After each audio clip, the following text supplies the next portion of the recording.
दोस्तों स्वागत है आपका आज की बड़ी और ताजा खबरों में। दोस्तों आज की ताजा खबरों में लॉकडाउन को लेकर एक बहुत बड़ी खबर निकल कर आ रही है। दरअसल लॉकडाउन 4 में क्या क्या खुलने वाला है और क्या बंद रहने वाला है, इसको लेकर सरकार की एक खुफिया रिपोर्ट सामने आई है, जिसके बारे में हम आगे वीडियो में बताने वाले हैं। इसके अलावा दोस्तों प्रवासी मजदूरों के पैदल चलने को लेकर सुप्रीम कोर्ट का बड़ा बयान सामने आया है। जी हाँ, तो जानेंगे आखिर सुप्रीम कोर्ट ने मजदूरों को लेकर क्या कहा। इसके अलावा दोस्तों भारत के भयंकर विरोध के बाद भी चीन पाकिस्तान के साथ मिलकर करने वाला है ये बड़ा काम, तो बताएंगे उस काम के बारे में जो भारत के लिए घातक साबित हो सकता है। वहीं दोस्तों चीन से भारत आने वाली कंपनियों पर भी डोनाल्ड ट्रंप का बड़ा बयान सामने आ रहा है। तो दोस्तों आज इन्हीं सब महत्वपूर्ण खबरों के बारे में हम आगे वीडियो में बताने वाले हैं, तो दोस्तों वीडियो को अंत तक जरूर देखें। वहीं दोस्तों इन खबरों के अलावा सुप्रीम कोर्ट, मजदूर, किसान, मस्जिदों में नमाज और कोरोना वायरस से जुड़ी कई अन्य महत्वपूर्ण खबरें हैं जो आपके लिए जानना बेहद जरूरी है।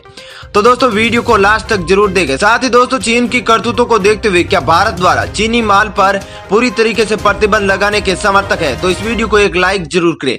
साथ ही कमेंट में बाइकआउट चाइना जरूर लिखें। और दोस्तों साथ ही साथ हमारे जाबाज कोरोना वीरों के लिए दिल से कमेंट में जय हिंद वंदे मातरम जरूर लिखें। तो दोस्तों बिना देरी किए फटाफट से जान लेते हैं आज की सभी खबरों को।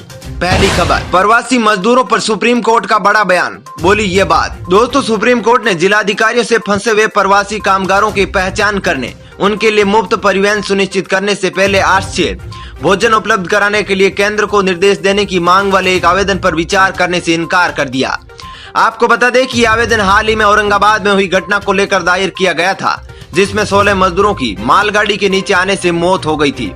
इस पर कोर्ट ने कहा कि राज्य प्रवासी श्रमिकों को अंतर राज्य परिवहन प्रदान कर रहे हैं, लेकिन अगर लोग परिवहन का इंतजार करने की बजाय पैदल चलना शुरू करते हैं तो कुछ नहीं किया जा सकता।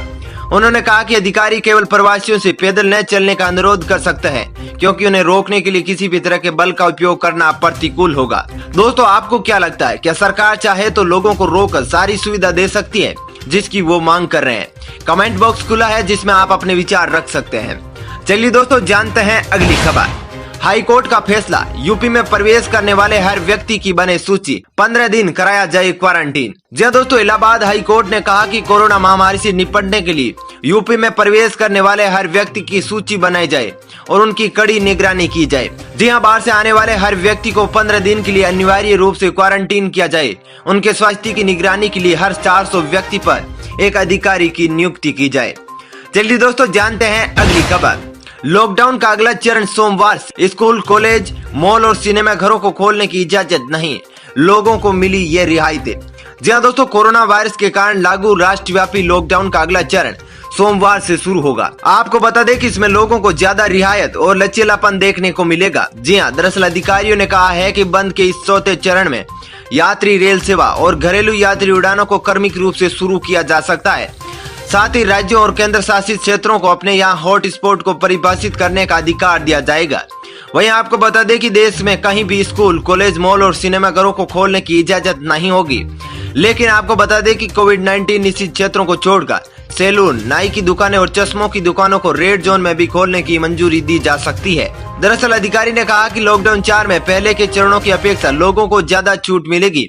आपको बता दें कि इस दौरान ग्रीन जोन को पूरी तरीके से खोल दिया जाएगा, ऑरेंज जोन में बेहद कम बंदी से होगी, जबकि रेड जोन में केवल निश्चित क्षेत्रों में ही सख्त पाबंदियां रखी जाएगी। दोस्तों आपके विचार से क्या लॉकडाउन बढ़ना चाहिए या नहीं? आपका जो भी विचार हो कमेंट बॉक्स खुला है, उसमें जरूर बताना।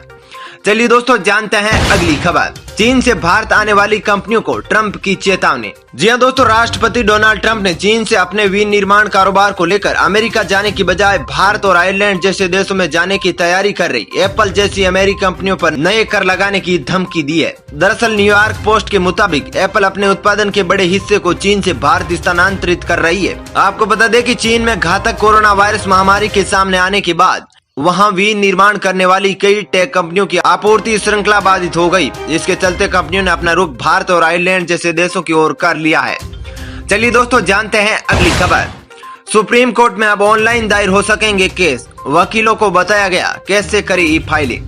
जी हाँ दोस्तों, कोरोना संकट के बीच सुप्रीम कोर्ट यानी उच्चतम न्यायालय में अब वकील ऑनलाइन मामले दायर कर सकते हैं। इस मौके पर भारत के मुख्य न्यायाधीश शरद अरविंद बोबडे और न्यायमूर्ति डॉक्टर VI चंद्रचूड़ ने ऑनलाइन कार्यक्रम में भाग लिया। आपको बता दें कि पहले ही कोरोना वायरस महामारी के कारण किए गए लॉकडाउन के चलते सुप्रीम कोर्ट में वीडियो कॉन्फ्रेंसिंग के द्वारा मामलों की सुनवाई करने का फैसला लिया गया था। इसके बाद अब अधिवक्ता सुप्रीम कोर्ट में ऑनलाइन केस भी दर्ज कर सकेंगे। चलिए दोस्तों, जानते हैं अगली खबर। लॉकडाउन के बिगड़े हालातों को देखते हुए गुजरात सरकार करवाएगी 1 लाख का लोन मुहैया। जी हां दोस्तों, लॉकडाउन के दौरान बिगड़े आर्थिक हालातों के मद्देनजर गुजरात सरकार ने घोषणा की है कि लोगों को 2% के वार्षिक ब्याज पर 1 लाख रुपए तक का लोन मुहैया कराया जाएगा। ये लोन किसी भी गारंटी के बिना दिया जाएगा। आपको बता दें कि राज्य में करीब 10 लाख लोगों को ये 3 वर्ष तक के लिए मिलेगा। ये लोन आत्मनिर्भर गुजरात सहायता योजना के तहत मिलेगा। दोस्तों, मुख्यमंत्री विजय रूपाणी के सचिव अश्विनी कुमार ने शुक्रवार को ये जानकारी दी। ये लोन लेने वाले आगामी 21 मई से आवेदन कर सकेंगे। इसके पश्चात 31 अगस्त तक आवेदन भरा जा सकेगा। आपको बता दें कि यह आवेदन राज्य भर में करीब 1000 जिला सहकारी बैंकों की शाखाओं, 1400 शहरी सहकारी बैंकों और 7000 से ज्यादा क्रेडिट सोसाइटी सहित 9000 स्थलों से प्राप्त हो सकेगा। चलिए दोस्तों, जानते हैं अगली खबर। भारत में भारी विरोध के बाद भी चीन पीओके पर बनाएगा बांध। जी हां दोस्तों, भारत के खिलाफ चीन और पाकिस्तान एक बार फिर बड़ी साजिश रच रहा है। हाल ही में चीन ने पाकिस्तान के कब्जे वाले कश्मीर में गिलगिट और बाल्टिस्तान में एक नए बांध बनाने के लिए मेगा कॉन्ट्रैक्ट अनुबंध पर हस्ताक्षर किए हैं।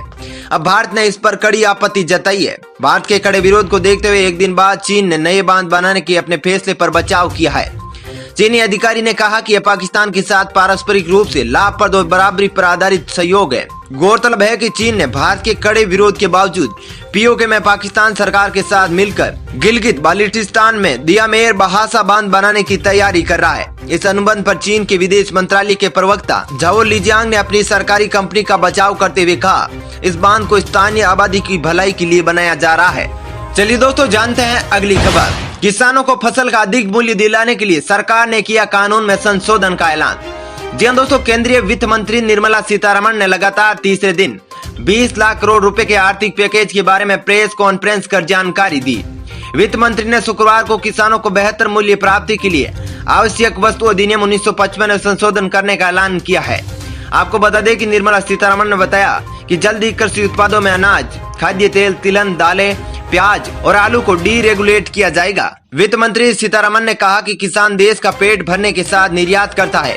उसके लिए अनाज भंडारण, कोल्ड चेन और अन्य कृषि आधारित इंफ्रास्ट्रक्चर के लिए 1 लाख करोड़ रुपए खर्च किए जाएंगे। चलिए दोस्तों, जानते हैं अगली खबर। पशुधन और पशुपालन के लिए 28,343 करोड़ रुपए के पैकेज का ऐलान। जी हां दोस्तों, निर्मला सीतारमण ने बताया कि पीएम मोदी ने जो कोरोना वायरस और लॉकडाउन से हुए नुकसान से अर्थव्यवस्था और देश को संभालने के लिए ऐतिहासिक राहत पैकेज का ऐलान किया है, उसमें से 28,343 करोड़ रुपए सिर्फ पशुधन और पशुपालन के लिए है।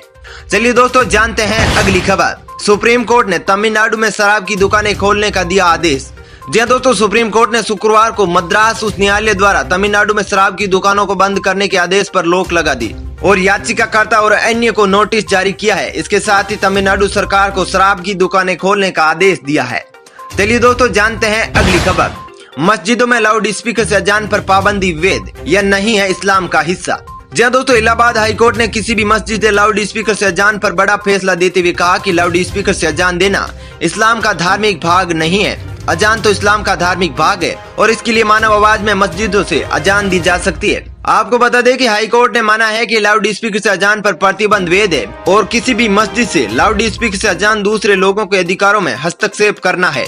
इलाहाबाद हाईकोर्ट अजान के समय लाउड स्पीकर के प्रयोग से सहमत नहीं है। चलिए दोस्तों, जानते हैं अगली खबर। लॉकडाउन में पूरी सैलरी देने के आदेश पर सुप्रीम कोर्ट ने लगाई रोक। कहा किसी निजी कंपनी के खिलाफ न हो कानूनी कार्रवाई। जी हां दोस्तों, कोरोना वायरस के संकट से निपटने के लिए वे लॉकडाउन के दौरान भी कंपनियों और घरेलू उद्योगों को कर्मचारियों को पूरी सैलरी देने के आदेश पर सुप्रीम कोर्ट ने रोक लगा दी है। शीर्ष अदालत ने केंद्र और राज्य सरकारों को आदेश दिया है कि वे कर्मचारियों को सैलरी न देने पर अगले सप्ताह तक कंपनियों के खिलाफ कोई कार्रवाई नहीं करे। केंद्र सरकार ने सुप्रीम कोर्ट के इस मामले में जवाब देने के लिए 1 सप्ताह का वक्त मांगा है।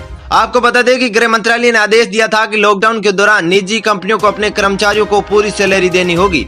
यदि वे ऐसा नहीं करते हैं तो उनके खिलाफ कानूनी कार्रवाई की जा सकती है।